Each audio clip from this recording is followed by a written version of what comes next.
Konnichiwa, yokoso, irashaimase. Bref, bonjour à toutes et à tous et bienvenue dans cette 66e vidéo qui est une vidéo bonus et la suite directe de celle dédiée à la visite du château de Matsumae. Si vous ne l'avez pas encore vu, je vous mets le lien en description.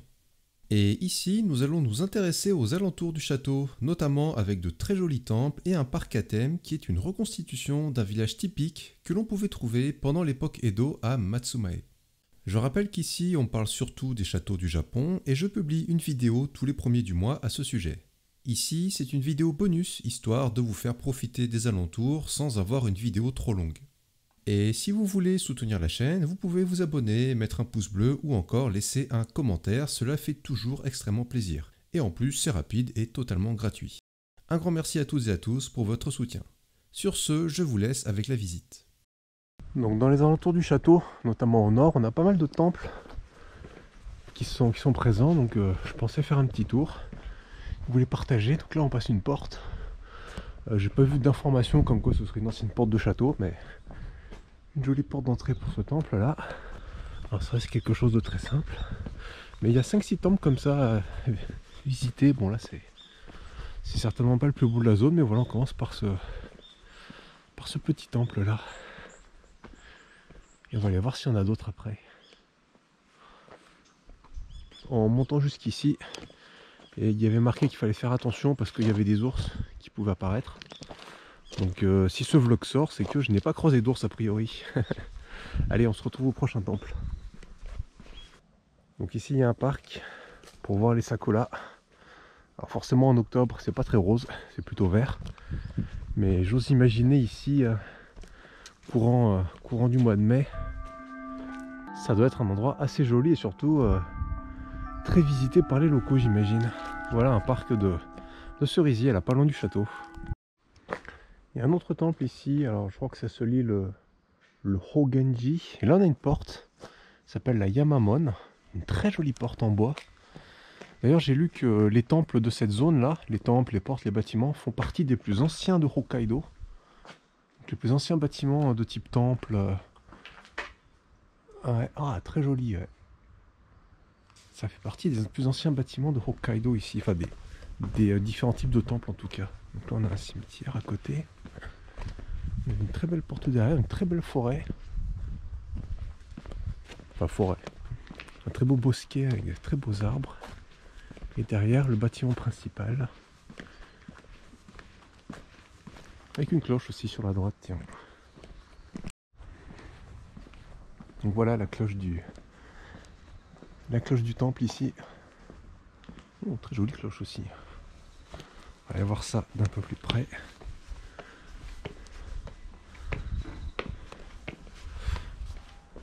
Ouais. Très jolie cloche avec un petit temple derrière là. Oh, un ensemble assez agréable à visiter. Et voilà le bâtiment principal. Bon, lui il a rien d'extraordinaire. Mais là le bâtiment avec la cloche et la très jolie porte à l'entrée, ça fait un très bel ensemble. Très bonne surprise ici. Et on va aller voir si on a d'autres temples intéressants dans les alentours. Et ici on retrouve le temple Matsumae, donc le Matsumae Jinja ici avec un beau toit rouge, une belle toiture rouge. Et on retrouve d'ailleurs le donjon principal du château, juste derrière là, derrière la porte d'entrée. Enfin derrière le toli plutôt. On a le donjon qu'on a visité tout à l'heure ici. Très belle entrée aussi. Avec le temple derrière. Donc voilà, le Matsumae Jinja. Voilà un petit ensemble toli plus temple derrière, très joli. Un beau petit ensemble avec le château juste derrière. Donc ici un magnifique temple, le Ryuun Inn, voilà, pas facile à dire.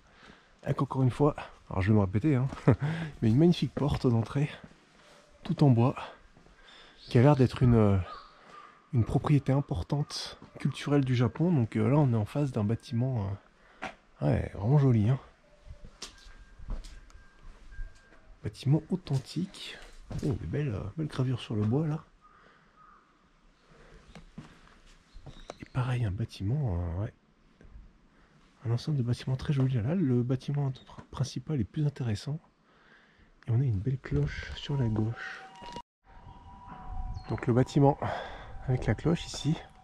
Bâtiment tout en bois également. Et là, le bâtiment principal du temple. Donc le Liu Hunjin. Très joli ensemble avec le cimetière à côté ici. Donc sur cette chaîne on fait beaucoup de châteaux, mais si dans les alentours il y a des beaux bâtiments comme ça, on s'en prive pas. Et là oui, waouh! Ah, la sculpture là dans le bois avec les dragons et tout, ouais, c'est magnifique.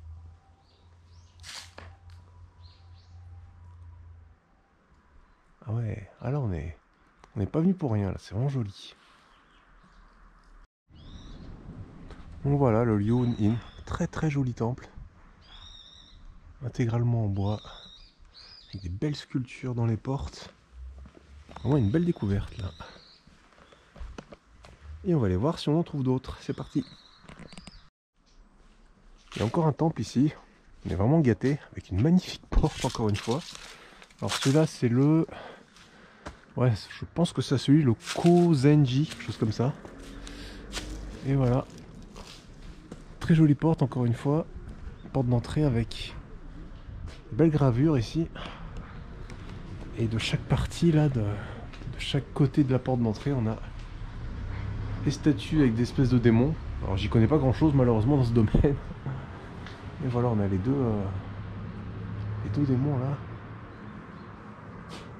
Très très jolie porte aussi, tout en bois, très bien sculpté. Oh, un magnifique dragon là au plafond. Et une autre porte là-bas au fond encore, avec le cimetière de chaque côté. Là, deux portes et on va aller voir ce qu'il y a un petit peu plus loin. Donc la deuxième porte du temple là qu'on traverse, intégralement en bois également, avec même un étage. Des petites statuettes sur le côté. Ah, il y a une cloche là-haut, tiens. Voilà, c'était une porte avec une cloche à l'intérieur en fait. Alors, on la voit bien de ce côté aussi, ouais, comme ça. Très jolie porte d'entrée, dis donc. Je dirais alors, ça fait un peu porte de château aussi, mais je pense pas que c'était une porte de château à la base. Une très très jolie porte également. Et le bâtiment principal qui se trouve derrière, alors qui est un peu caché par l'arbre là, mais qui a l'air très très joli également. Donc voilà le bâtiment principal du Kozenji. Très très joli aussi. Ah, vraiment, j'étais venu pour le château de Matsumae à la base. Alors je savais qu'il y avait quelques temples aux alentours, mais je m'attendais pas à des choses aussi jolies et aussi agréables à visiter. L'ensemble de complexes de temples là, autour du château de Matsumae est vraiment très très très agréable et ça vaut vraiment le coup. Et donc là on rentre dans une espèce de parc à thème où ils ont reconstitué des maisons et un petit village de la période Edo, donc qu'il y avait autour du château de Matsumae, et ça a l'air assez sympathique. Bon, c'est 350 yens l'entrée et on va voir si c'est vraiment intéressant. En tout cas il y a des beaux petits bâtiments. Alors je pense que c'est des reconstructions, mais on va voir jusqu'à quel point en tout cas ils les ont refaits de façon authentique ou non. Voilà, petite reconstitution de ce qui se passait dans le bâtiment à l'époque. Ah, ça a l'air d'être refait en bois quand même, ça m'a pas l'air d'être fait en béton. Avec une série d'armes ici. Ok, non, ça a l'air d'être refait en bois. Alors si ce n'est pas d'origine, je pense pas que ce soit tout d'origine. Mais en tout cas c'est bien refait en bois. Donc quelque chose d'authentique a priori. Bon, en tout cas de bien refait. Et donc là on est dans le bâtiment des marchands a priori. On voit toutes sortes de biens ici. Et aussi vu l'odeur, c'est pas refait en béton, c'est bien refait en bois. Ça sent le vernis du bois là. Bon, il y a un étage auquel on peut pas accéder, mais non, très très bien refait. Bon, là il n'y a rien. Très beau bâtiment de l'ère Edo là, donc refait comme à l'origine. Donc là on a un autre bâtiment très intéressant aussi. Alors je crois que c'est une espèce d'auberge, si j'ai pas de bêtises. Ouais, ça a l'air d'être un peu ça, ouais. Voire même une maison tout simplement.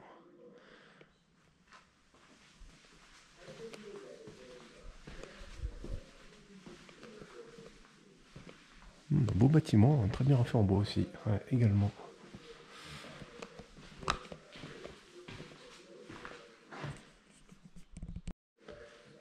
Du coup, on a le droit de monter. Alors, pour peu qu'on enlève ses chaussures, hein, comme d'habitude. On a le droit de monter, de voir les différentes pièces là. Ah, très joli, très très joli.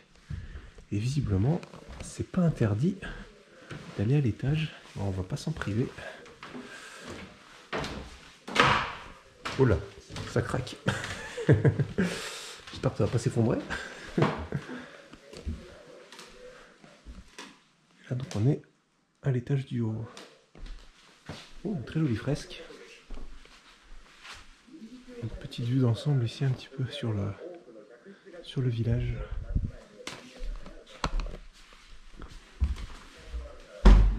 Wow, ça fait drôle de bruit.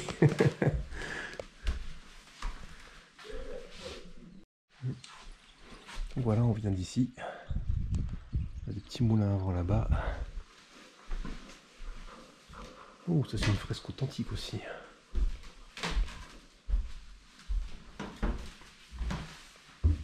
Ouais, une impasse. Ah voilà, on a fait le tour du haut là. Et on va redescendre et voir s'il y a d'autres bâtiments intéressants. Donc ici, ça semblerait être un coiffeur. D'ailleurs, ça m'a surpris quand je suis rentré. J'ai cru que c'était des vraies personnes. Et là, ah tiens, on a un jeu de shogi là. Visiblement le coiffeur ici. Et de quoi prendre le thé derrière là.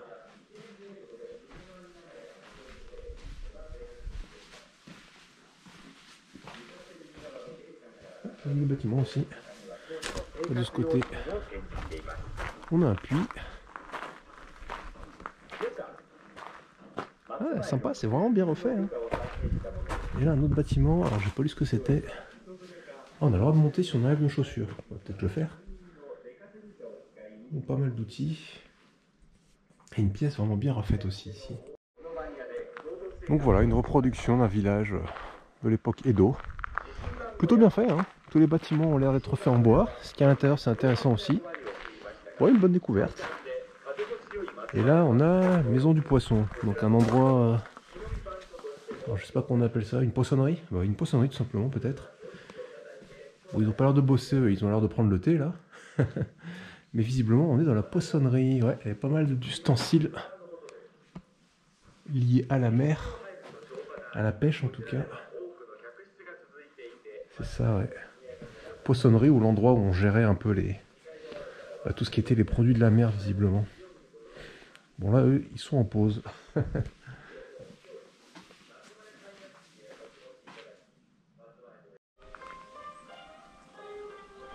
Encore une pièce, là. Jishinban.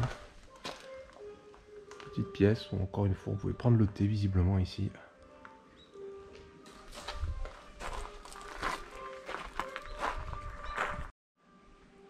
Donc je vais pas montrer tous les bâtiments, mais celui-là est intéressant, là, une belle toiture.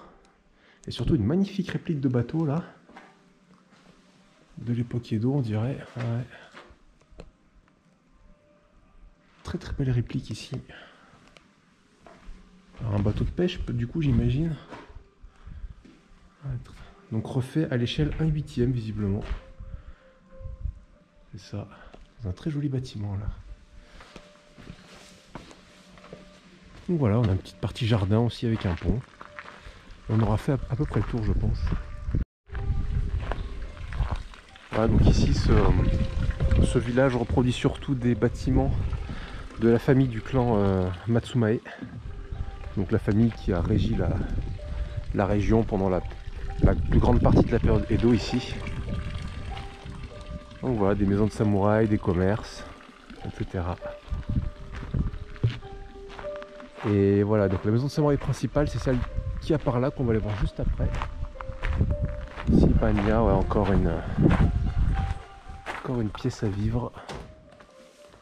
On peut prendre le thé partout ici, c'est bien pratique. Encore une fois, très belle reconstitution ici, vraiment de qualité. Et ça sent vraiment le bois, quoi. Voilà, et là on rentre vraiment dans la résidence du clan Matsumae, ici, avec le petit jardin japonais sur la droite. Et ici le bâtiment principal. Donc l'entrée. Encore une fois, on peut prendre le thé. Bon, c'est la cuisine, quoi. Ah, des beaux panneaux derrière avec des samouraïs, j'imagine que c'est les différents seigneurs du château là qui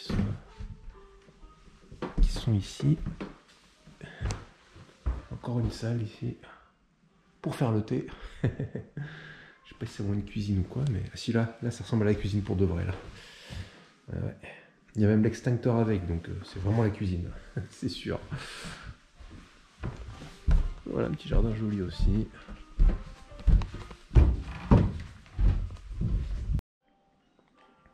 Ouais, un instrument de musique, j'oublie à chaque fois si c'est un shamisen, un koto. Non, je pense que c'est autre chose, j'ai oublié. Bon, je mettrai le nom je mettrai le nom plus tard. Et là encore, une salle de réception avec une armure de samouraï un petit peu là dans le coin.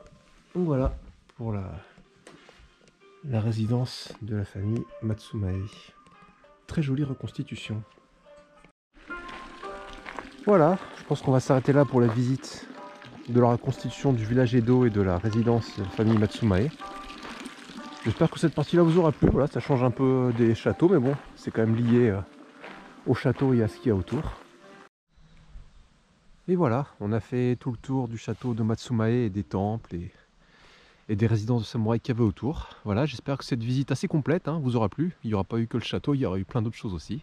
Et voilà, donc on se quitte sur cette belle image avec le soleil semi-couchant du château de Matsumae. J'espère que le tout vous aura plu et je vous dis à la prochaine.